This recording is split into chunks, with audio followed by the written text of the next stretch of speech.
Praise the Lord. ஜெபிக்கலாம் வாங்க என்ற குடும்ப ஜெபத்துக்குள்ளாக நாங்கள் இந்த நாளில் உங்களை வரவேற்கிறோம். முக்கியமாக இந்த நாளிலே நம்ம வித்தியாசமான டாபிக்கோடு நம்ம பார்க்க போகிறோம். நான் ரெவரண்ட் சேரா ஏப்ரஹாம். இந்த நாளிலே முக்கியமாக நம்ம குடும்பத்துக்காக நம்ம ஜெபிக்க போகிறோம். குடும்ப ஜெபம் ரொம்ப ஒரு முக்கியம். குடும்பத்துக்குள்ளாக ஒருத்தரும் நம்ம சில நேரங்களில சோர்ந்து போய் கிடப்போம். சில நேரங்களில என்ன நடக்க போகுது, முக்கியமா அம்மா அப்பாக்காக நம்ம ஜெபிக்க போகிறோம். பேரண்ட்ஸ்க்காக நம்ம ஜெபிக்க போகிறோம். பேரண்ட்ஸ் நிறைய நினைப்பீங்க, நிறைய யோசிச்சு வைப்பீங்க, நிறைய சேர்த்து வைப்பீங்க, நிறைய கனவுகளை கண்டு இருப்பீங்க. உங்க கனவுகள் எல்லாம் எப்படி நிறைவேறும் என்பது நமக்கு தெரியாது. நிறைய நேரங்களில் கவலைப்பட்டு கொண்டு இருப்பீங்க. இந்த பிள்ளைய நான் எப்படி செட்டில் பண்ண போறேன், அந்த பிள்ளைய நான் எப்படி செட்டில் பண்ண போறேன், எங்க என்ன நடக்கும், அவங்க போய் எங்க படிப்பாங்க, அவங்களுக்கு எப்படி நான் பணத்தை கட்டுவேன், எப்படி ஃபீஸை கட்டுவேன், என்ன பண்ணுவேன், எல்லாமே நீங்க அவங்களுடைய திருமணத்தை நம்ம எப்படி நடத்தி முடிக்க போறோம். நிறைய கேள்விகளுக்குள்ளாக பேரண்ட்ஸ் நீங்க கடந்து செல்வீங்க.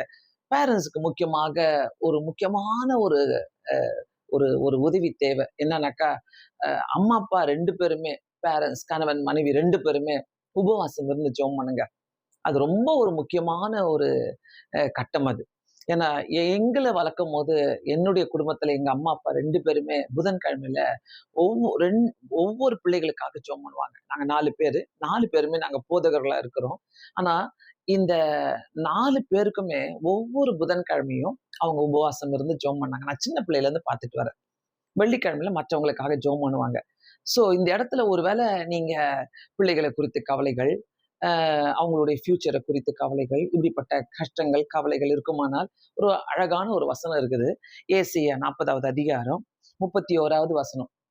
இது எப்பவுமே பிடிச்சிக்கங்க. இந்த இந்த வசனத்தை சோர்ந்து போற நேரத்துல எல்லாம் இந்த வசனம் நமக்கு ரொம்ப ஆறுதலா இருக்கும். 31வது வசனம். கர்த்தருக்கு காத்திருக்கிறவர்களோ புதுபலன் அடைந்து கழுகுகளைப் போல செட்டைகளை எடுத்து எழும்புவார்கள். அவர்கள் ஓடினாலும் இளைப்படையார்கள், நடந்தாலும் சோர்ந்து போவார்கள். என்ன நடந்தாலும் நம்ம சோர்ந்து போக மாட்டோம், இளைப்படைய மாட்டோம். இது ரெண்டுமே கர்த்தருடைய கரத்திலிருந்து தான் வரும் இந்த பலன்.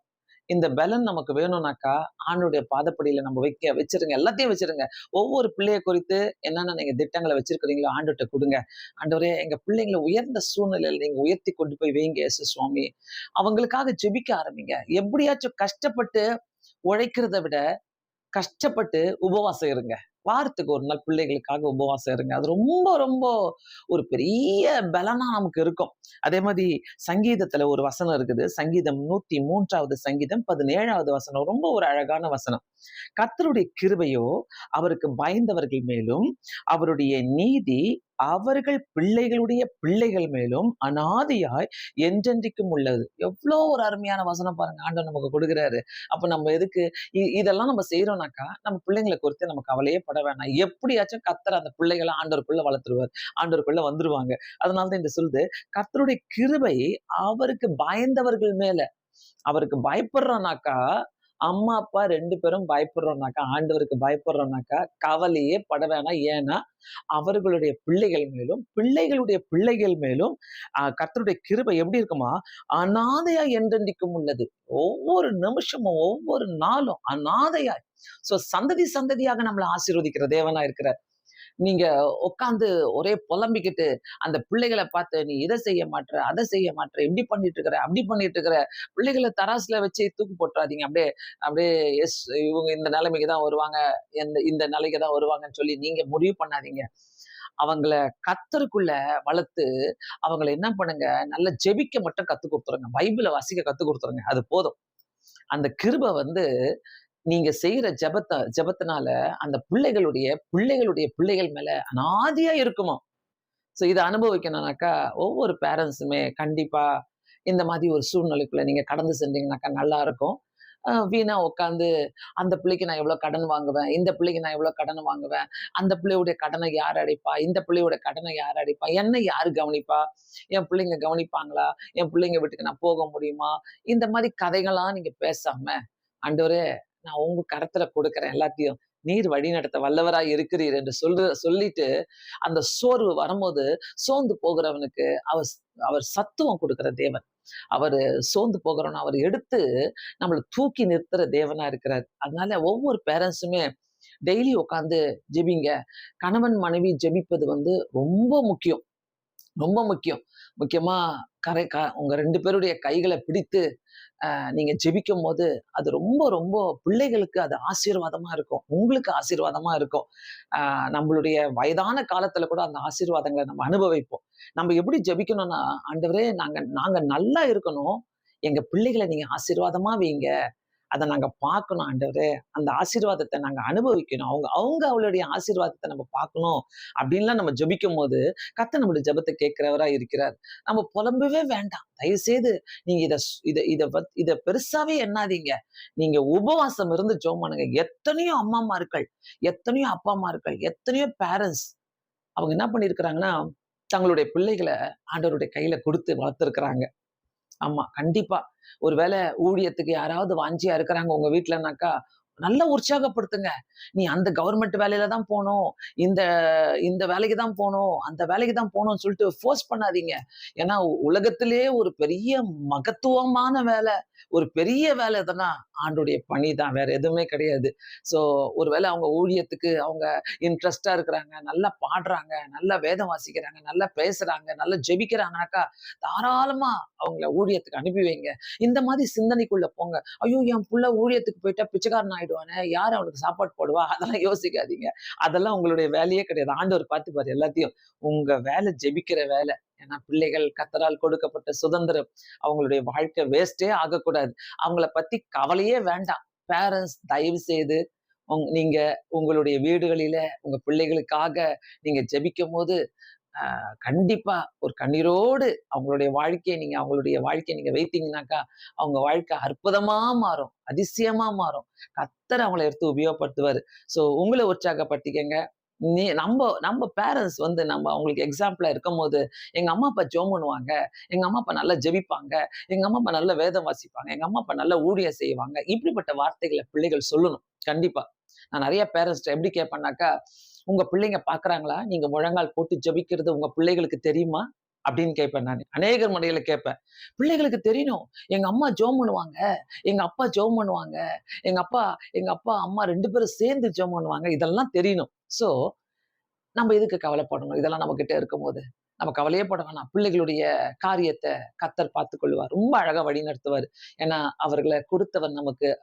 அவங்கள அழகான வழியில வழிநடத்த வேண்டியது, அவங்களுக்கு ஆசீர்வாதமான வழியில வழிநடத்த வேண்டியது, பேரண்ட்ஸ் ஆகிய நம்மளுடைய பொறுப்பு அது. ஆமா. ஒவ்வொரு தாயும், தகப்பனும் கண்டிப்பா இந்த பொறுப்பெடுத்து நடத்தும்போது கர்த்தர் ஆசீர்வதிப்பாரு. பிள்ளைகளையும் நல்லா உற்சாகப்படுத்துங்க. நல்லா உற்சாகப்படுத்துங்க. அவங்க பைபிள் வாசித்தாங்களான்னு டெய்லி கேளுங்க. அவங்க ஜெபம் பண்ணாங்களான்னு டெய்லி கேளுங்க. உங்க வீட்ட விட்டு வெளியில போற வரைக்கும் அவங்களுக்கு இத சொல்லிக் குடுத்துக்கிட்டே இருங்க. இதெல்லாம் ரொம்ப ஒரு ஆசீர்வாதமான, ஒரு கிருபையான ஒரு நாட்களு. அதனால நீங்க வேஸ்ட் பண்ணாதீங்க. இத படிச்சியா? அந்த டியூஷன் போனியா? இத பண்ணியா? அத பண்ணியா? இந்த இந்த இதுக்கு போனியா? அந்த அந்த பிராக்டிஸ்க்கு போனியா? அதெல்லாம் கேட்கிறதோட, நீ ஜெபம் பண்ணியா? நீ பைபிள் வாசித்தியா? நீ ஆண்டவருக்கு உண்மையா இருக்கிறியா? சர்ச்சுக்கு போனியா? இத கேளுங்க. கண்டிப்பா அந்த பிள்ளைகள கர்த்தர் வளர்த்துருவார். கண்டிப்பா நான் சொல்றேன். அந்த பிள்ளைகளுடைய கர்த்தருக்கு பயந்தவருடைய அந்த அவங்களுடைய கிருபைலாம் பிள்ளைகளுடைய மேல இருக்குமாம். மறக்காதீங்க, சோர்ந்து போகாதீங்க, கண்ணீர் விடாதீங்க. உற்சாகமா ஜெபம் பண்ணுங்க. கண்களை மூடி நாம் ஜெபிக்கலாமா?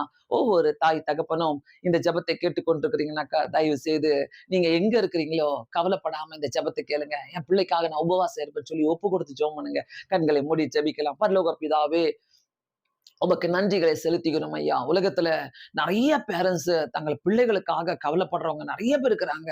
கண்ணீர் விடுறவங்க நெறைய பேர் இருக்கிறாங்க.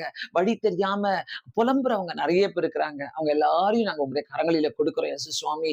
தெய்வ ஆவியானவர் ஒவ்வொரு பேரண்ட்ஸும் தங்களுடைய பிள்ளைகளுக்காக உபவாசம் இருந்து ஜெபிக்க அவங்களுக்கு உதவி செய்யுங்கப்பா. ஆண்டவரே, ஒருவேளை இத அவங்க வீட்ல அவங்களுடைய வாழ்க்கையில இத செய்யாம இருக்கிறாங்கனாக்கா, எப்படியாவது அவங்க உபவாசம் இருந்து ஜெபிக்கட்டும். கரங்கள பிடித்து ஒவ்வொரு அம்மாவும், அப்பாவும் ஆண்டவரே கரங்கள பிடித்து ஜெபிக்கட்டும் ஆண்டவரே. ஏசப்பா, ஒரு பெரிய ஒரு எக்ஸாம்பிளா அவங்கள நீங்க வைக்க விடமா ஜெபிக்கிறேன். பிள்ளைகளை குறித்து கவலைகள் அவங்களுக்கு வேண்டாம் ஆண்டவரே. ஆண்டவர் பார்த்துக் கொள்வார் என்று சொல்லட்டும் ஆண்டவரே. ஏன்னா, ஆண்டவரே நாங்க செய்ற ஒவ்வொரு ஜெபங்களும், அந்த கிருபைகளும் பிள்ளைகளுடைய பிள்ளைகள் மேல அனாதியா இருக்கும் என்று சொல்லியிருக்கிறீங்க இயேசு சுவாமி. அது நித்தமும் தொடரும் ஆண்டவரே. அதற்காக நன்றி செலுத்திக்கிறோம். ஆண்டவரே உமக்கு நன்றி அப்பா, நன்றி ஆண்டவரே. கொடுத்த குடும்பத்துக்காக நன்றி, பிள்ளைகளுக்காக நன்றி, வழிநடத்த போவதுக்காக நன்றி. இதை கேட்கிற ஒருத்தருக்குமே நீங்க உதவி செய்யுங்கப்பா. காத்துக்கொள்ளுங்க, வழி நடத்துங்க, ஆசீர்வதிங்க ஆண்டவரே.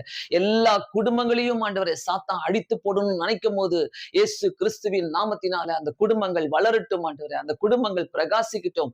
எந்தெந்த குடும்பத்துல சாத்தான் நுழைந்து குழப்பத்தையும் வேண்டாத பிரச்சனையை கொண்டு வந்திருக்கிறானோ எல்லாவற்றையும் எடுத்து போட்டு உங்களை நோக்கி பார்க்க உதவி செய்ய வேண்டுமா ஜெபிக்கிறேன். இந்த ஜெபங்கள் ஒரு வீடுகளுக்குள்ள கடந்து செல்லட்டும் ஐயா. காத்துக்கொள்ளுங்க, வழி நடத்துங்க, ஆசீர்வதிங்க. இயேசுவின் நாமத்தினாலே வேண்டிக் கொள்கிறேன் பிதாவே, ஆமென்.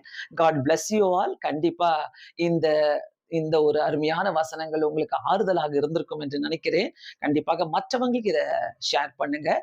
சப்ஸ்கிரைப் பண்ணாதவங்க ஜெபிக்கலாம் வாங்க என்ற சேனலை நீங்க சப்ஸ்கிரைப் பண்ணுங்க. God bless you all. Thank you so much.